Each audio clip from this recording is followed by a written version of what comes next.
ملک کے غریبوں کے لیے اٹھے، یتیموں کے لیے، مسکینوں کے لیے، لٹے ہوئوں کے لیے، پریشان حالیں کروڑوں انسانوں کے لیے۔ آپ نے بھی اللہ سے عہد کیا کہ ہم ان کی تقدیر بدلیں گے۔ آپ اٹھے، 23 دسمبر کو بھی اٹھے اور جنوری کے لانگ مارچ میں آئے، مگر اللہ آپ کے وعدے کو سچا کر کے دکھانا ابھی اس کو تک رہا ہے۔ سن لو کہ وہ اٹھنا، وہ آزان تھی، وہ حق کی آواز کے لیے آزان بلند کی تھی، وہ سفر ختم نہیں ہوا۔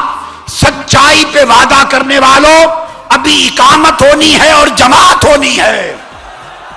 دسمبر اور جنوری میں آپ نے آزان دی تھی، اب جماعت ہوگی جب 1 کروڑ نمازی تیار ہو جائیں گے اور وہ اپنی سچا وعدہ پورا کرنے کو بالکل منظر عام پہ آئیں گے، پھر اقامت ہوگی اور اللہ اکبر کی صدا بلند ہوگی اور جماعت کھڑی ہوگی۔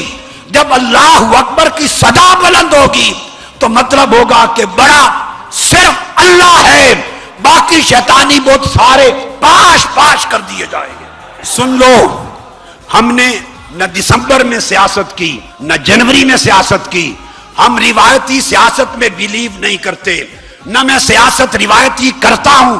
میں نے خدا اور مصطفیٰ کے حکم کو نبھایا اور دینی فریضہ ادا کیا، اور تاجدار کائنات کے حکم کو نبھائیں گے، اور انشاءاللہ تعالی اس ملک کی باغ ڈور صادق اور امین لوگوں کے ہاتھ تک پہنچائیں گے۔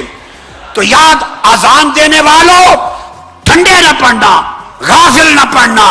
1 کروڑ نمازیوں کی ضرورت ہے، 1 کروڑ نمازیوں کی۔ جب جمع ہوں گے تو پھر اللہ اکبر کی صدا بلند ہوگی، جب جماعت کھڑی ہوگی تو شیطان بھاگ جائیں گے۔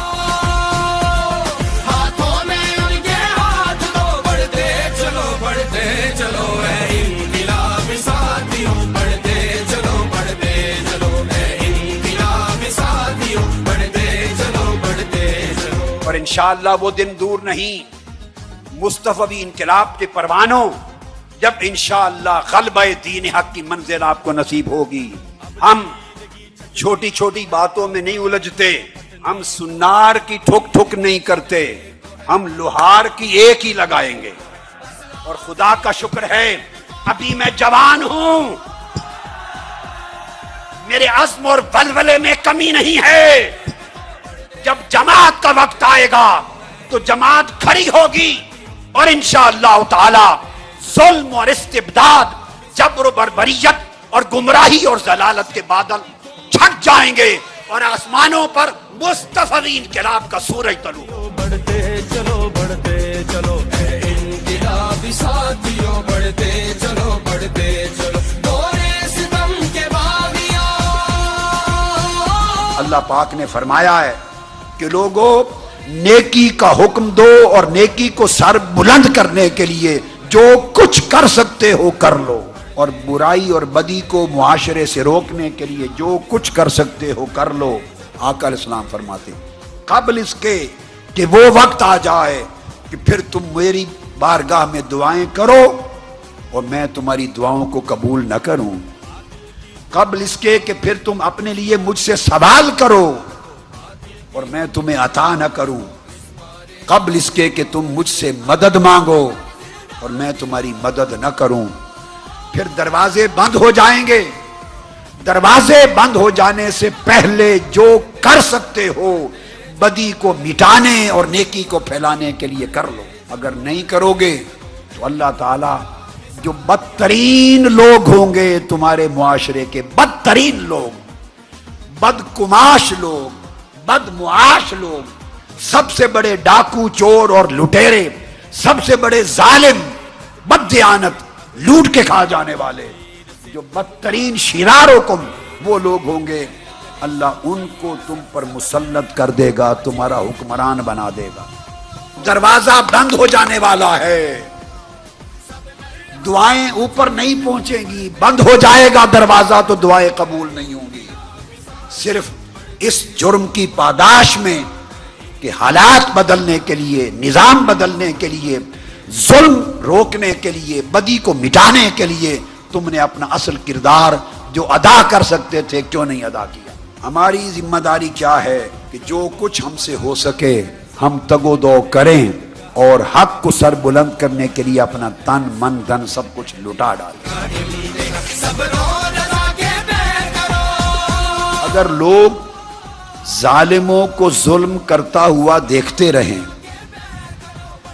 اور چپ بیٹھے رہیں، دیکھتے رہیں اپنی آنکھوں سے کہ ظالم ظلم کر رہے ہیں، دیکھتے رہیں کہ قومی خزانے پر ڈاکے ڈالے جا رہے ہیں، دیکھتے رہیں کہ معصوم جانیں قتل ہو رہی ہیں، دیکھتے رہیں کہ انسانوں کا خون پانی کی طرح بہایا جا رہا ہے، دیکھتے رہیں کہ سوسائٹی کی بیٹیوں کی عزت لٹ رہی ہے، دیکھتے رہیں کہ لوگ غربت اور بھوک کی آگ میں جل رہے ہیں، ہر طرف ظلم ہی ظلم ہے، اندھیر نگری ہے، دیکھیں اور چپ رہیں اور اٹھ کر ان ظالموں کے ہاتھ نہ روک لیں۔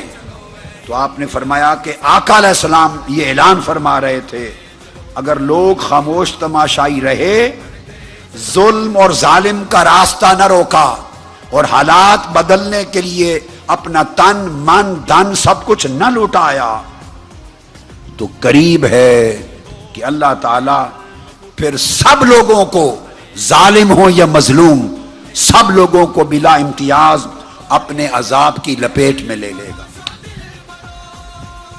سارے معاشرے کو، پورے ملک کو اللہ اپنے عذاب میں مبتلا کر دے گا، صرف اس جرم کی پاداش میں کہ ظالم تو ظالم ہی تھے، وہ تو ظلم کر رہے تھے، یہ ان کا شعار تھا، مگر باقی مخلوق جو آنکھوں سے تکتی رہی اور ظلم کے خلاف اٹھی نہیں، تو ظالم عذاب میں مبتلا ہوں گے ظلم کے باعث، اور باقی سارے مظلوم عذاب الہی میں مبتلا ہوں گے چپ سدھارنے کے باعث، خاموش رہنے کے باعث۔ یہ خاموشی کا طرز عمل اللہ اور اللہ کے رسول کو ظلم کے دور میں گوارا نہیں۔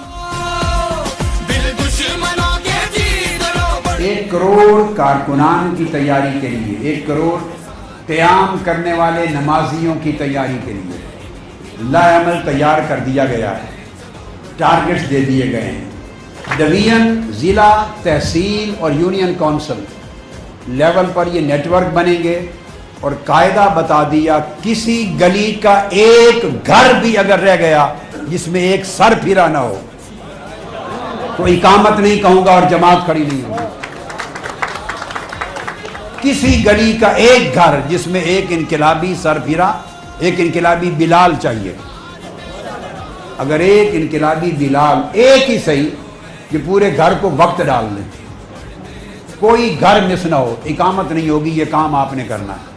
عالمی میلاد کانفرنس انشاءاللہ تعالی مینار پاکستان پر ہوگی، صرف لاہور ڈویژن اس کانفرنس کا اجتماع کریں گے، اور آپ سب اجتماع اپنی اپنی تحصیل پر کریں گے۔ میں دیکھنا چاہتا ہوں کہ ہر تحصیل پر 6 ماہ میں ریزلٹس کیا آئے ہیں، پروجیکٹر پر خطاب ہوگا ہر تحصیل ہیڈ کوارٹر پر، اور وہاں کے اجتماع سے آپ کے 6 ماہ کے کام کو ناپا تولا اور گنا جائے گا۔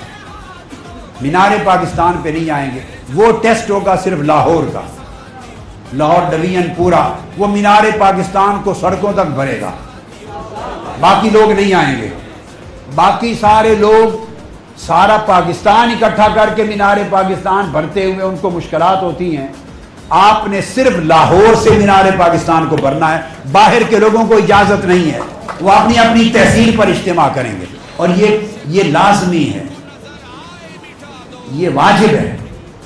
باہر کے اضلاع تحصیلوں کے لوگ مینار پاکستان پر نہیں آئیں گے، بین ہے، اپنی تحصیلوں پر گنتی کروائیں، پتہ چلے کہ 6 ماہ میں کام کی رفتار کیا ہے، اور لاہور والے ٹیسٹ کروائیں اپنا مینار پاکستان پر۔ تنظیمات کو عوام تک پہنچنا ہوگا۔ اب دنیا ہر فرد، پاکستان کا ہر فرد، ایک وقت تھا آپ کی قیادت کو، قائد کو نہیں جانتا تھا، اب ہر فرد جانتا ہے، جتنا آپ کے قائد کو جانتے ہیں اتنا منہاج القرآن عوامی تحریک کو بھی ہر شخص کو جاننا چاہیے۔ گھر گھر پہنچائیں اس پیغام کو۔ الیکشن جو بلدیاتی آ رہے ہیں وہ اسی شیطنت کا تسلسل ہے، جس میں عوام کو کچھ نہیں ملے گا، یہ صرف ایک فراڈ ہے، ہم آپ کی توانائیاں بلدیاتی الیکشن میں ضائع نہیں کروانا چاہتے، نہ دوستی نہ دشمنی، نہ ہاں نہ حصہ نہیں لیں گے ہم حصہ، مگر یکسوئی سے 1 کروڑ کارکن بناتے چلے جائیں گے. آپ کی توجہ دائیں بائیں نہیں ہٹانا چاہتا، اس دوران کسی اور کام میں وقت ضائع نہیں کرنا چاہتے.